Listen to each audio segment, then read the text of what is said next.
नमस्कार दोस्तों, राष्ट्रीय आय की 15वीं और पर्यावरण की तीसरी कक्षा में आपका स्वागत है। बात करें वन महोत्सव की तो यह 1 जुलाई से लेकर 7 जुलाई अर्थात एक सप्ताह का महोत्सव होता है। विश्व वन दिवस 21 मार्च को मनाया जाता है और शायद आपको विदित होगा कि विश्व पर्यावरण दिवस 5 जून को मनाया जाता है। पारिस्थितिकी तंत्र का अध्ययन पारिस्थितिकी कहलाता है। तो पहले पारिस्थितिकी समझा जाए तो किसी भी जीव को जीवित रहने के लिए हर एक परिस्थिति से गुजरना पड़ता है, किसी न किसी परिस्थिति से अवश्य गुजरना पड़ता है। इन परिस्थितियों का अध्ययन ही पारिस्थितिकी कहलाता है।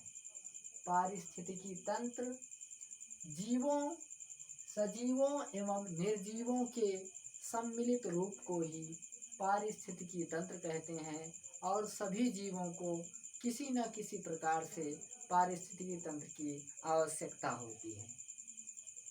पारिस्थितिकी तंत्र को सजीव घटक और निर्जीव घटक दो भागों में बांटा जाता है।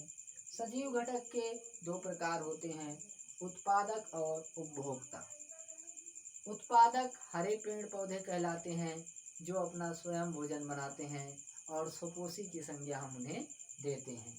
हरे पेड़ पौधे सूर्य का प्रकाश और क्लोरोफिल की उपस्थिति में कार्बन डाइऑक्साइड तथा जल से ऊर्जा, जल और ऑक्सीजन का निर्माण करते हैं। इस क्रिया को प्रकाश संश्लेषण कहा जाता है।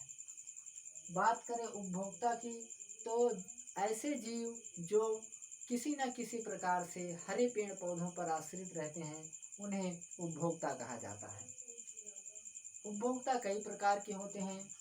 प्रथम चरण उपभोक्ता ऐसे जीव जो हरे पेड़ पौधे पर प्रत्यक्ष रूप से आश्रित हैं, उन्हें प्रथम चरण उपभोक्ता कहा जाता है, जैसे टिड्डी, बकरी।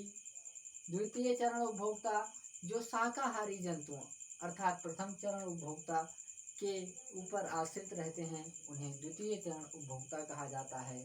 तृतीय चरण उपभोक्ता द्वितीय चरण उपभोक्ता पर निर्भर रहते हैं। जैसे देखिए आप, उत्पादक हरे पेड़ पौधे, इनको खा गए टिड्डी, टिड्डी को खाया मेढक और मेढक को खाया सांप। इसी तरह हमारा पारिस्थितिकी तंत्र चलता रहता है। बात करें अब घटक की तो ऐसे जीव जो मृत जीवधारियों तथा सड़ी गली वस्तुओं से अपना भोजन प्राप्त करते हैं, उन्हें मृतपोषी जो बैक्टीरिया और कवक हैं। अपमार्जक प्राकृतिक सफाई करता इन्हें कहा जाता है।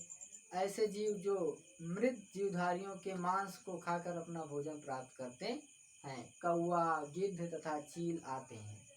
सर्वाहारी मानव, कुत्ता, बिल्ली। परजीवी ऐसे जीव जो भोजन तथा निवास के लिए दूसरे जीवों पर निर्भर रहते हैं, उन्हें परजीवी जीव कहा जाता है। जोंक, मादा मच्छर, जूं तथा अमरबेल इसके बेहतरीन उदाहरण हैं। इकोलॉजी अर्थ प्रवेश का अध्ययन है। परिवेश का अध्ययन ही इकोलॉजी अर्थात पारिस्थितिकी कहलाता है। पारिस्थितिकी शब्द का सर्वप्रथम प्रयोग एजी टेंसली नामक वैज्ञानिक ने किया था और यह हाल में ही परीक्षा में आया हुआ प्रश्न है। पारिस्थितिकी के जनक अलेक्जेंडर वान हम्बोल्ट जी थे। आप इससे भ्रमित न होइएगा। मिलते हैं अगली वीडियो में। जय हिंद, जय भारत।